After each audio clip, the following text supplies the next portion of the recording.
Hey everyone, and welcome. Today we're diving into something that's absolutely critical for any professional collaboration: how to move beyond a simple handshake and build a partnership that's truly built to last. Let's get right into it. So, let's start with the big question, right? A handshake feels good, doesn't it? It's a great symbol of trust, of good faith. But in the professional world, especially when the stakes are high, relying just on a verbal agreement, well, that can lead to some major headaches down the road. And boom, this quote just cuts right to the chase. It's so direct.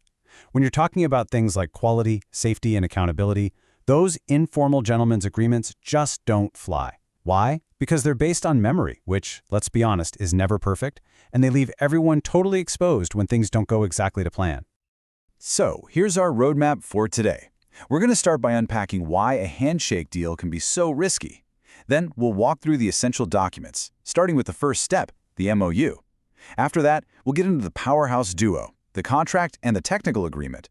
Then, we'll look at the SLA. And finally, we'll talk about how to make all these pieces work together in perfect harmony. Okay, so a handshake, it shows you mean well, but it's a really shaky foundation to build a whole partnership on. The biggest problem? Nothing's written down. That means roles are fuzzy, expectations can get completely out of whack, and there's just no official record of what you actually agreed to do. To really make this click, let's use an analogy that we're going to stick with: building a house. Think of a handshake deal as you and a builder just kind of daydreaming about a cool house. Wouldn't it be great if there are no blueprints, no budget, no timeline? It's just a conversation, not a real project. So how do we make this idea less of a daydream and more of a reality? Well, the first real step is often something called a Memorandum of Understanding, or MOU for short. Let's see how this document gets us past that initial chat. An MOU is basically a formal way of saying, hey, we're serious about this. It's a written document that shows everyone's on the same page and wants to move forward. But, and this is the most important part, it is not legally binding. It's more like an official heads up that a real, formal agreement is coming down the pipe. So what's actually in an MOU? Well, it lays out the basics: who's involved, who the point people are, and the general idea of what you're going to do together. Going back to our house analogy, the MOU is like sketching the basic idea for the house on a napkin. You've both agreed, yep, a 3-bedroom ranch-style home, and you've both signed the napkin. It's a start, but it's definitely not the blueprint. Okay, now we're getting to the real bedrock of the partnership. And it's not just one document, it's a super important pair: the commercial contract and the technical agreement. These two are the legally binding pillars that everything else is built on. First up, the contract, or the commercial agreement. This one is all about the legal and the financial stuff. It's usually put together by lawyers and managers, and it covers all the heavy-hitting topics like payment, who's liable if something goes wrong, and all that good stuff. This is the what of the deal, your core legal duties. This slide just lays it out so perfectly.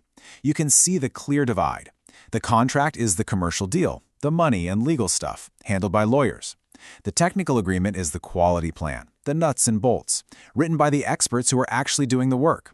In our house analogy, the contract is the deed to the land and the mortgage paperwork. The technical agreement is the incredibly detailed architectural blueprint that shows exactly how to build the house so it doesn't fall down.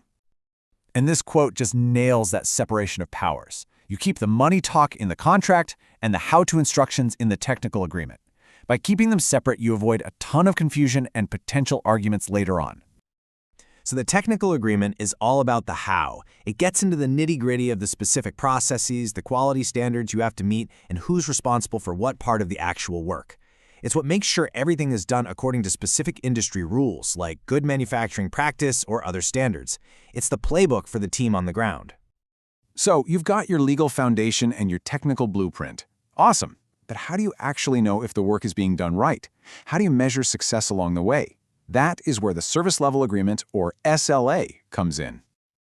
An SLA is all about one thing: measurement. It's not a big, scary legal document like the main contract. Instead, you should think of it as a tool, kind of like a report card for the partnership. It's how you define what a good job actually looks like in numbers. The SLA is where you'll find your key performance indicators, your KPIs, and what happens if those targets get missed. And a really cool thing about SLAs is that they're flexible. You can update them as you go without having to tear up and renegotiate the whole master contract. In our house analogy, the SLA is like the series of building inspections, checking that the foundation is poured right, that the electrical is up to code, and that the whole project is staying on track. Okay, so we've got all these different documents, the MOU, the contract, the technical agreement, the SLA. The final and maybe most important piece of the puzzle is making sure they all work together as one coherent system, not a contradictory mess. So how do you get them to sing in harmony? It really just comes down to 3 simple rules. First, refer, don't repeat. If payment terms are in the contract, just point to that section in your other docs. Don't write them out again. Second, use the same definitions for the same terms everywhere. And finally, keep those lanes clear. Legal and money stuff stays in the contract, technical stuff stays in the technical agreement. It's that discipline that prevents a world of hurt later. But you can have the most perfectly crafted, lawyer-approved documents on the planet, and the whole thing can still fall apart without this one key ingredient: clear, consistent communication. It is truly the glue that holds everything together.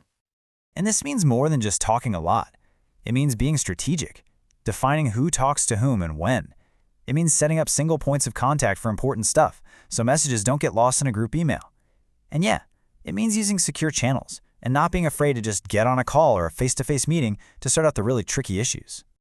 And that really brings us to the final question to think about. Moving from a handshake to a properly structured agreement, it's not about a lack of trust. It's actually the opposite.